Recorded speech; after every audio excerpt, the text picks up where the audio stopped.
I see this soundbite going around a lot on the internet, especially in the Mano Swamp. You hear guys saying shit like, "Oh, you're the prize." Like men are the prize. But then you look at them. You click on their avatar, and you're like, "Dude, you're the furthest thing from that." Right? So, Yeah, you're not shit. Yeah, you ain't shit, man. It's like, You're not shit.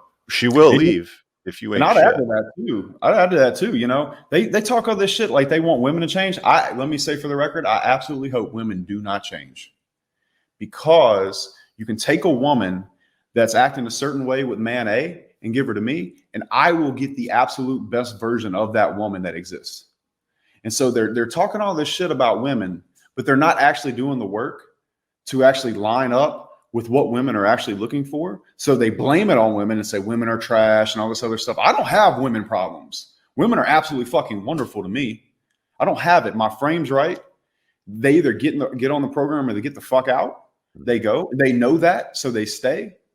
So a lot of these guys on the internet, I really think they have a misrepresentation of how women work, and they want to blame it on women instead of doing what it takes to get a woman to cater and want to be the kind of woman for you that they actually want to have in their life. Yeah. You just can't say like you're the prize and not be it. I mean, you can't, like, I can't go outside and find a 20-year-old rusted piece of shit car and say you're a Lamborghini. It doesn't work that way. You can't. You actually have to be the Lamborghini. Yeah.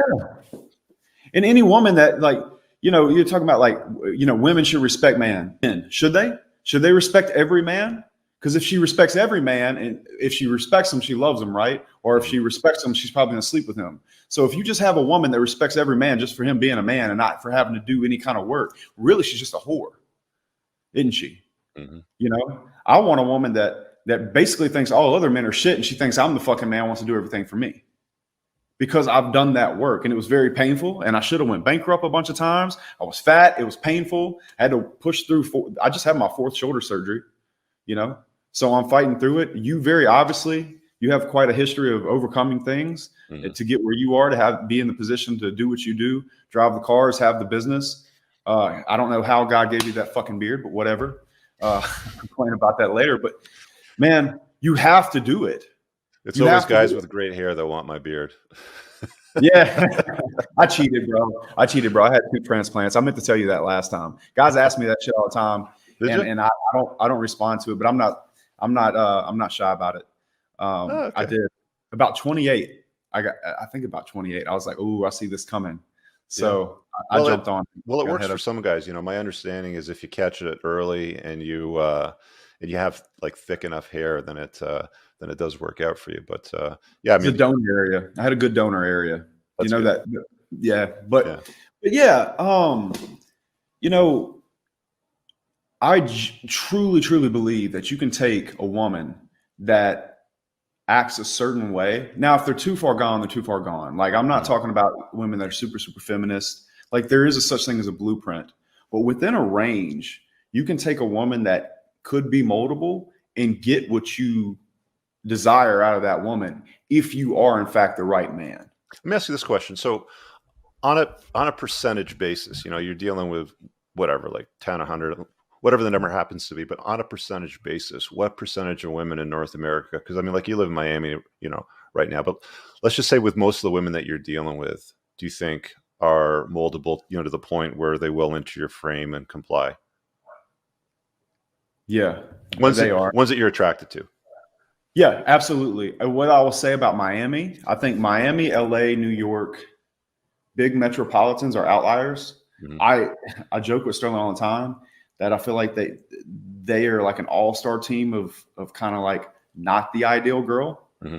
But I think that if you go into America in general, and that's kind of like when the young guys are watching Fresh and Fit, you have to realize that these are Miami hoes, truly.